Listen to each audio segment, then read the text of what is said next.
we began thinking about the ensemble shows late last year.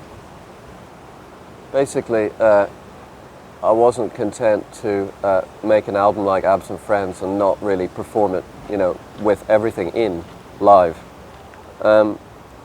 So I talked to Joby about it, and he put me on to Andrew Skeet, the musical director, and Ben Foskett, who did a lot of the arranging, or basically adapting sort of Joby's and my arrangements for this ensemble. The problem with these shows is that they're so expensive to put on that you do tend to keep the rehearsals quite limited and hope for the best. I think we did 2 rehearsals before the actual shows, which is cutting it a little fine. So obviously, In Pursuit of Happiness, second song, we need to see all the... I generally sat out and just listened to things and then commented, and then we experimented on Liverpool, who were excellent guinea pigs, and we had a good gig there.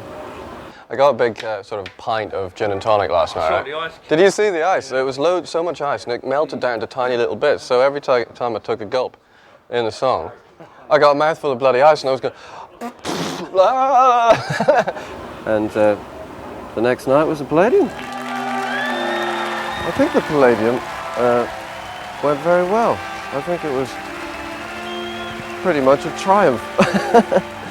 Well, I was really pleased because it was such a difficult kind of thing to get together, and that we got it together, and that I didn't make too much of an idiot of myself. There's so many variables with so many people on stage, and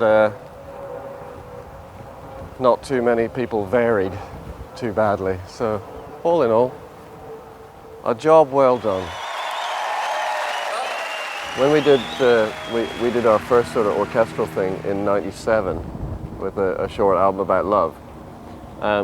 Back then, I really had not a clue about money. We just had made a bit of cash off Casanova and the hits, and we blew it all in one fell swoop on a 30-piece orchestra, which we sort of toured the UK and France with. So I wanted to do something similar, but I wanted it to be viable, and also having it a bit smaller means that you can do a lot of the material that didn't have orchestras on it. On stage, it's actually not too hair-raising for me because I'm really just singing. We've been doing some trio shows recently, and they're much harder work for me. Smaller shows, you can see the people, you can sort of ridicule them, and they can ridicule you back. It's a good laugh. Speak to me, O wise Buddha. So we're playing at the Royal Albert Hall on the 2nd of November. Yes! I've been waiting for this for quite a while. I've been badgering Natalie for years to do the Royal Albert Hall. And but only now are we actually fit to do it, and capable of filling it properly. I don't want to change too radically what we did, for the Palladium and elsewhere. Just sort of expand the string section a bit, maybe, and do a few different songs. But most of all, I just want to sort of do the ensemble better, and keep making it better.